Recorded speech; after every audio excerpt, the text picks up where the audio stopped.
FX 렌트는 무엇인가? FX 렌트가 뭘까요? 렌트라는 것 자체가 뭐죠? 빌리는 거잖아요. 빌리는 거. 그쵸? 임대란 말을 쓰기도 하죠. 그래서 우리가 뭐 정수기 렌탈 이렇게 하잖아요. 렌탈. 이거 렌탈 맞을 것 같은데. 아무튼 빌리거나 임대를 하는 거예요. 자, 그러면 FX 렌트를 과연 어떻게 빌리냐? 보면 알 수 있겠죠? 자, 방금 얘기했지만 국내에서 거래하기는 어때요? 증거금이 비쌉니다. 그쵸? 얼마예요? 일라에 1200만원 있어야 돼요. 그죠? 그렇지만 해외에서는 레버리지가 굉장히 다양해요. 어떻게 다양하냐? 1대 10으로 설정할 수도 있고요. 이게 이제 해외 계좌, 해외 선물사 알아보신 분들 많이 있을 거예요. 그죠? 그러니까 뭐 우리가 법으로는 제가 해석한 게 맞다라고 말씀드리는 게 아니에요. 저는 이제 그렇게 해석을 한 거일 뿐이에요. 제가 뭐 변호사 이런 거 아니죠. 그런데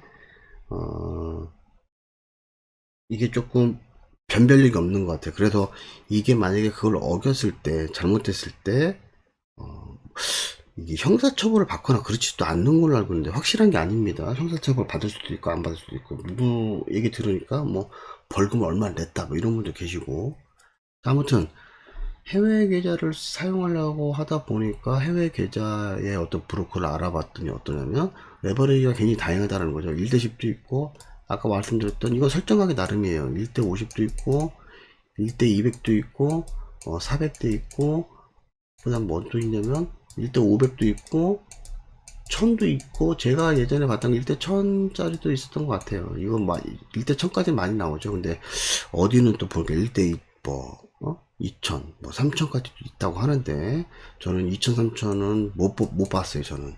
근데 보통은 요 정도. 개인적으로 1대 400, 500 이거 괜찮을 것 같아요. 근데 1000까지 가는 거 좀 위험할 수도 있고 아니면 100이나 200 써도 괜찮아요. 100이나 200 써도 괜찮아요. 개인적으로 이제 400, 한 500, 이 정도까지 좀 더 괜찮지 않을까라는 거지. 레버리지가 굉장히 다양하기 때문에 작은 증거금으로도 가능하다는 거죠. 아니면 레버리지 조금 더 키우고, 100이나 200을 키우고, 뭘 쓰면 돼요? 라스를 조절하면 돼요. 어떻게? 0.5라, 0.05라, 이게 가능하잖아요. 아까 설명드렸죠. 해외에서는 이게 가능하다. 하지만 우리나라에서는 스탠다드만 적용하고 있다. 뭐 이런 얘기입니다. 자, 그 다음에 그렇다 보니까 소액으로 거래를 할 수 있다라는 건데 소액으로 거래할 수 있다는 얘기는 뭐냐면 이거는 FX 렌트 얘기입니다. 5,000원부터 해서 한 100만원 정도 이거는 FX 렌트라는 어떤 그런 기술적인 걸 썼을 때 이 정도로 저렴합니다. 100만원 정도로도 저렴하게. 이건 뭐 설정하기 나름인 것 같아요. 이거는 그 회사가 어떻게 설정하느냐에 따라 달라지기 때문에 딱 이거다라 얘기는 못해요. 그런데 뭐 120, 뭐 8만원? 뭐 어떤 데는 제가 확인해 보니까 그 정도로도 일랏을 집어넣을 수 있더라고요. 이것도 왜 이렇게 얘기가 나오는 거냐면 레버리지 때문에 가능하지 않을까. 제가 이렇게 추측 한번 해봅니다. 추측밖에 할 수밖에 없었어요. 사실은 제가 이제 FX 렌트라는 회사로 전화도 한번 해보니까 거기 상담원이 봤는데 어떻게 운영하십니까? 라고 물어봤더니 잠깐만요 하더니 누구랑 막 얘기를 하는 것 같아요. 그러고 나서 저한테 들리는 답변이 뭐였냐면 회원 가입을 해라. 그러면 알려주겠다. 이러더라고요. 비회원인 경우에는 우리가 알려주지는 않는다. 그러면서 한다는 말씀이 상담원이 뭐라고 말씀하셨냐면 회원 가입하고 정 마음에 안 들면 회원 탈퇴를 해라. 뭐 10일 정도 후에는 자동으로 탈퇴가 된다. 뭐 이런 말씀을 하셨는데 사실은 제가 굳이 뭐 개인정보를 알려주고 싶지 않아서 가입은 안 했지만 어쨌든 이 소액으로 거래할 수 있다는 거는 레버리지 때문에 그렇다는 건 거의 아마 맞아 떨어질 겁니다. 그럼 과연 이 회사들은 어떻게 FX 렌트라는 이게 지금 따지고 보면 FX 렌트라는 말은 어떤 회사의 지금 회사명이기도 해요. 근데 이제 이 회사명이 FX 렌트라는 데도 있고 이 개념을 갖고 간 데가 FX1인가 뭐 거기도 언뜻 본 것 같아요. 몇 개 있는 것 같아요. 이런 회사들이. 근데 그럼 과연 이 회사들은 어떻게 운영하냐? 아마 이렇게 하는 것 같아요. 이렇게. 아까 말씀드렸던 거 똑같죠. 자, 여기 보시면, 자, 보시자고요. 자, 개인 투자자, 일반 투자자가 있죠? FX 렌트 회사, 이건 이름이 FX 렌트 회사일 수도 있고, FX1이라는 데도 있고, 몇 군데가 있어요. 뭐, 제가 이걸 홍보하고자 하는 건 아니고. 그래서 증거금 얼마를 입금을 합니다. 그래서 매매 주문을 하죠. 그러면 해외 선물사 쪽으로 넘어가겠죠. 매매가 주문된 게 전달이 될 거고요. 주문된 게 해외 시장으로 들어가고, 여기에서 주문이 들어간 걸, 체결한 거를, 체결이 됐으면 전달할 거예요. 또 전달하고, 거기서 수익이 나면은 다시 뭐, 아니 뭐죠? 수익을, 뭐, 출금을 요청을 하면, 뭐, 그거에 요청한 거에 대해서, 돌려주고, 이렇게 하겠죠. 자, 근데 이게, 아까 우리 법률 보면은, 분명히 일반 투자자는 이렇게 하지 말아라. 이거였어요. 그쵸? 해외선물도 하지 말아라. 근데, 일반 투자자라는 이 말은 다른 말로 얘기하면, 얘는 뭐라고 표현할 수 있냐면, 개인이란 얘기예요, 개인. 개인은 그렇게 하지 말아라는 얘기였죠. 그러면 거기 법률 해석을 할 때, 이 시행령을 해석을 할 때, 저는 개인적으로 개인을 하지 말아라는 얘기는 다른 말로 표현하면 법인을 해도 되지 않을까? 저도 사실 이 생각 안 한 게 아니에요. 법인에 대해서. 법인을 세워서 법인이 거래하는 거는 개인이 아니기 때문에 법에 저촉되지 않을 거 아닙니까? 그쵸? 그리고 이 법인이 직접 해외 선물사로 법인 명의로 거래를 하면 되는 거잖아요. 자, 그러니까 여러분들이 지금 FX 렌트라는 개념으로 얘기하면 이거예요. 제가 볼 때는 이거 같아요. 안 물어봐서 모르겠는데, 아무래도 이 사람들이 이거를 알려주면은 사업 수단이다 보니까 알려주지 않는 것 같은데, 저는 FX 렌트라는 말이 이런 말이 나오기 전부터 생각을 했던 거예요. 했던 건데, 여러 가지 복잡한 상황이 있어서 제가 이제 안 했지만, 뭐 핑계겠죠? 아무튼 저는 하고 싶지가 않아서 안 했을 뿐이에요. 그러면 법인이라는 걸 만들어서 거래를 하면 계정을 만들 때 10개든 100개든 상관없잖아요. 대신 이 해외 선물사하고 내가 만든 이 법인하고 계약을 맺겠죠. 야, 내가 앞으로 우리나라, 왜? 우리나라는 증거금이 비싸거든. 증거금이 비싸다 보니까 내가 우리나라 사람들한테 법인 명의로 해서 싸게 제공하고 싶어. 대신에 계정을 100개 만들 수도 있고 1000개 만들 수도 있어. 그거는 니들이 만들어줘. 대신에 우리가 얼마큼의 수수료 줄 테니까. 이렇지 않을까요? 그리고 이제 뭐 그거에 이제 국제 변호사 한 명 사서, 그죠? 계약을 딱 체결을 하겠죠. 그런 다음에 나는 회사 하나 법인 차렸으니까 어차피 회사 놀리면 안 되잖아요. 그거를 국내에 있는 회원들한테 서비스를 해주면 됐잖아요. 그 방식이라고 저는 봅니다. 이 렌트 회사라는 게. 왜? 개인은 이렇게 거래하면 안 된다는 게 법에 명시되어 있기 때문에 하면 안 되고, 이 회사가 이렇게 하는 거죠. 법인 회사가. 그러고서 여러 가지의 계정을 갖고서 이런 사람들한테 나눠주면 되죠. 그쵸? 수수료 먹어가면서. 여기, 이 둘의 계약 관계는 우리가 알 필요는 없잖아요. 그러니까, 만약에, 그러니까 해외에서 거래를 하면 가장 좋은 거 뭐냐면, 레버리지가 싸서 개인 직접 하고 이 회사 안 거치고 하면 좋은데, 여기서 이렇게 했을 때 이 회사가 호주가 됐던, 미국이 됐던, 왜 뭐 싱가포르이 됐던 그런 나라들이 해외 선물사들이 있는데, 쉽게 얘기해서 내가 영어가 되면 좀 그나마 나은데 내가 여기 사는 것도 아니고, 그쵸? 그래서 여기서 계좌 트면 어떡할 거예요? 텄는데 이 회사가 망해서 도망가 버렸어. 그러면 내가 여기서 입금했던 거 보장 못 받잖아요, 보장을. 그러면 이 법인은 국제법에 따라서 뭐 변호사 선임, 아니 변호사를 사서, 그 정도 회사면 변호사 있어야겠죠?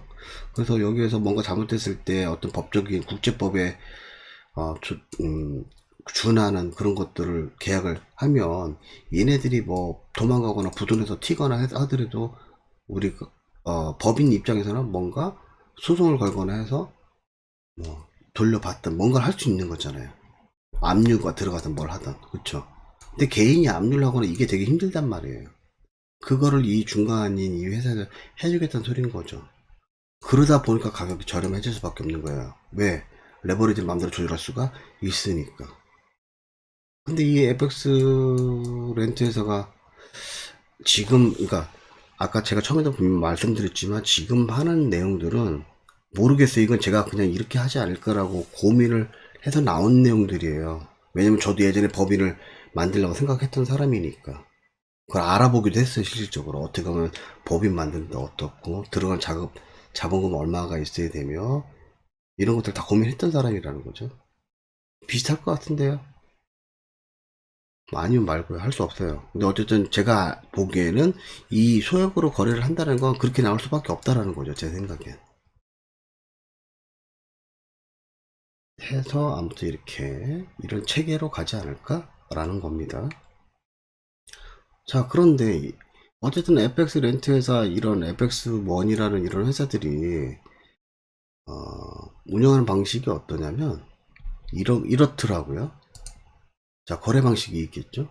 자, 내가 개인적으로 이제 FX 렌트를 하는 회사하고 회원가입을 해서 거래를 하면 이런 식으로 진행이 되는 것 같더라고요. 자, 보시면 어떻게 진행이 되냐면 이럽니다. 10분간의 진입시간이 주어져요. 이게 이제 10분일 수도 있고 2분일 수도 있고 5분일 수도 있어요. 이 얘기 뭐냐면 10분봉을 보겠다는 소리예요. 10분봉. 이 얘기 뭐예요? 2분봉을 보겠다, 5분봉을 보겠다는 소리예요. 근데 FX 렌트 같은 경우는 제가 보니까 한 10분봉을 보는 것 같아요. 그 다음에 10분봉의 차트를 세팅해 놓고 진입시간이 주어진다는 말은 뭐냐면 내가 10분 동안 매수를 할 건지 매도를 할 건지를 결정을 해야 돼요. 그 10분 안에 결정을 해서 만약에 매수든 매도든 하게 되면 어떻게 돼요? 결과가 주어지겠죠. 10분 동안 얘가 양봉을 만들어서 올라갈 것이냐, 음봉을 만들어서 내려갈 것이냐에 따라서 결과가 주어지겠죠. 그래서 결과 대기 시간이 끝난다 하면은 진입 가격이 있을 거 아닙니까? 그래서 50이 업이니. 그러니까 이게 50이 10분봉을 만든 건 50, 그러니까 이렇습니다. 1.2225 273 뭐 이렇게 유달 같은 경우 예를 드는 거예요. 이런 식으로 숫자가 써져 있는데 내가 이게 만약에 진입 가격이에요. 그러면 내가 매수를 했어. 그러면 50이라는 숫자가 되려면 얘를 50을 더하면 되잖아요. 그러면 1.25 어떻게 되죠? 323 이렇게 되죠. 이러면 수익 나는 거예요. 그쵸? 근데 50이라는 거는 앞에, 그러니까 맨 끝자리는 핏펫이랍니다. 핏펫. 핏은 이렇게 쓰죠. 핏펫 맞나 이거? 모르겠어요. 기억 안 나게 뒤에 거는. 하여튼 핏펫이라 불러갖고 끝자리는 안 쳐져요. 핍이 따지고 보면 이게 어떻게 되는 거냐면 5핍 먹는 거예요. 5핍. 5핍을 먹으면 수익을 내는 거고 5핍이 마이너스 5핍이 되면 손실을 보는 거예요. 그러니까 이 502가 하나를 뺀 거나 마찬가지죠. 그러니까 5핍인지 다운인지 50이 업이 되는지 다운인지 즉 5핍만큼 상승하는지 5핍 하락하는지 적축시키는 방식인 거죠. 그래서 만약에 5핍이 났으면 자 보세요. 이 가격에서 쭉 해서 여기까지가 5핍이에요. 예를 들어 여기까지가 5핍이에요. 내가 진입한 거에서 5핍. 5핍인데 10분 동안 5핍만 수익만 나면 되는 거예요. 근데 이게 더 양봉에서 올라갈 수도 있잖아요. 물론 내려갈 수도 있죠. 이러면 시작가가 여기인데 5핍만 수익 나면 수익 실현을 시켜주는 거고 만약에 여기서 더 떨어졌어. 그러면은 마이너스 5핍을 건들면 손실이 되는 거예요. 이제 그런 거래 방식을 갖고 있다라는 거죠. 개인적으로 이제 우리가 지금 배우고 있는 시나리오 매매법은 이런 10분 봉을 보는 게 아니죠. 기본이 1시간이죠. 분으로 따지면 60분 봉을 본단 말이죠. 60분 봉. 그래서 이거를 렌트를 하기에는 지금 우리가 하고 있는 시나리오 매매법에는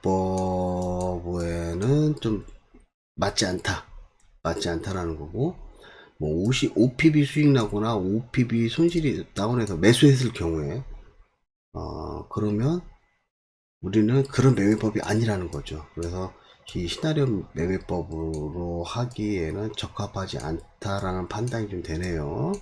제가 될 것 같았으면 여러분들한테 애초에 이런 거 말씀드렸겠죠. 처음 매매를 하면서 이게 몇 년 전에 나왔거든요. 정확히 모르겠습니다. 뭐 한 2, 3년 된 것 같은데 제가 2, 3년 전이 아니라 10년 전에도 벌써 법인을 만들어서 할까 이 고민 벌써 했던 사람이고 모르겠어요.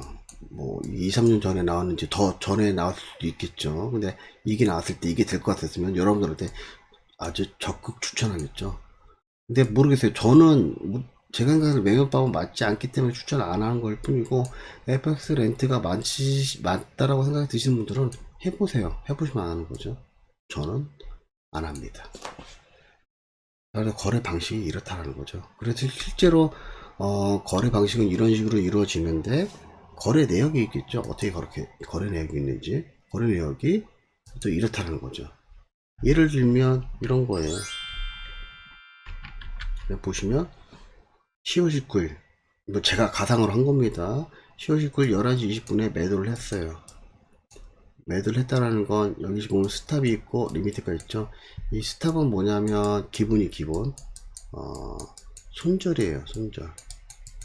손절이고 이 리밋은 뭐냐면 익절이에요. 이 금액이 닿으면 저기 뭐죠? 수익이 나는 거죠. 그러니까 50 매도니까 50 위로 올라오게 되면 손절이 되는 거예요. 그래서 렌트 보증금 내가 얼마죠? 이거 만원으로 매매를 했는데 실적이다.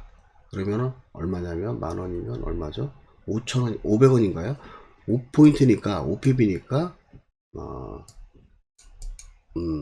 5천원 정도가 날라갈 거예요. 5천원이 손실이에요. 그러니까 이게 금액이 작으니까 자꾸 해볼 만한 생각이 드는 거죠. 자, 10분 간격이니까 30분에 매수를 했어요.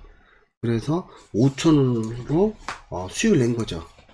그러면 5pb니까 얼마예요? 250원 수익을 냈을 것 같아요. 이게 레버리지가 얼마큼인지를 정확히 몰라서 아마 그렇지 않을까 싶은데. 자, 그리고 이런 식으로 만약에 11시 40분에 또 10분 간격이죠. 또 이제 50만원 갖고 내가 뭘 한 거죠? 매수를 했어요. 그랬더니 그게 만약 양봉이 나왔다. 아니 음봉이 나온 거죠. 5pb로 떨어져 음봉이 나와서 10분 동안 조금 빠지게 되면 실격이죠. 이러면 이렇게 되면 이제 25,000원인가 얼마가 날라가겠죠. 그런 식으로 11시 50분 12시 이게 다 10분 간격으로 된다라는 거예요. 근데 만약에 20분 22분 24분 2분봉 차트란 얘기죠. 이거 26분 이럴 수도 있어요. 그래서 아무튼 거래 내역은 이런 식으로 나오더라 라는 겁니다. 제가 알고 있게 FX 렌트는 그래요. 렌트는 그래서 법인 회사에서 몇 가지의 어떤 거래에 대한 계정을 여러분들한테 주는 거죠. 1번 계정, 2번 계정.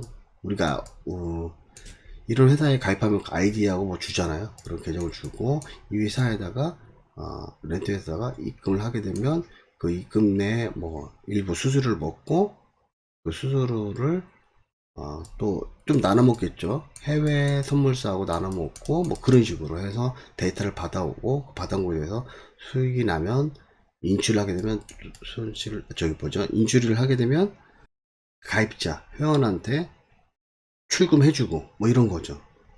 그래서 여러분들 조심하셔야 될 게 뭐 대여계좌 이런 말 많이 모르겠어요. 지금 이 FX 렌트 같은 경우도 법에 저촉이 되는지 안 되는지 이 사람들 뭐 허가를 내고 한다고 하니까 저도 생각했던 부분인데 괜찮을 것 같았으면 했겠죠.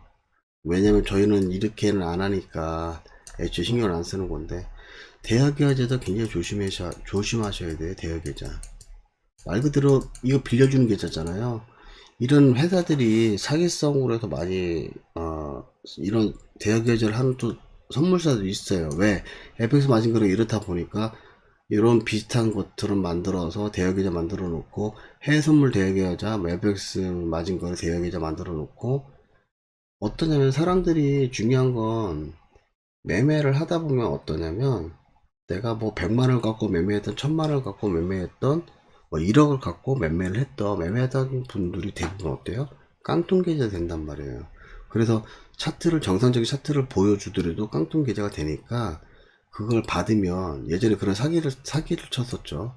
그 돈 받고서 뭐 어떻게 하냐면 이렇게 하나 저렇게 하나 계속 손실이 나니까 그 돈 받으면서 가짜 차트를 만들어요. 그래서 그 사람들이 매수를 하거나 매도를 하면은 이제 차트 봉이 거꾸로 가죠. 거꾸로 간다면 내 매수했어. 그럼 운봉 떨어지고, 그죠? 이거 또는 매도를 했어. 그러면 양봉 올라와서 막 올라가고 이런 모습을 보이게끔 프로그램 짜놔서, 그러니까 그 완전 사기죠. 완전 사기죠. 그런 식으로 해서 결국에는 계좌에서 돈이 다 빠져나가게끔. 여러분, 이거는 아주 예전에 단편적인 사기이긴 하지만 조심하실 필요가 있는 거죠. 그래서 FX 렌트가 잘못됐다. 또 이거 회사에서 나오신 분이 보면 되게 기분 나쁠 수 있는데, 궁금하신 것 같아서 다시 한번 말씀드리지만, 아주 제가 개인적으로, 지극히 개인적으로 생각했을 때 이렇지 않았을까라는 걸 말씀드린 겁니다.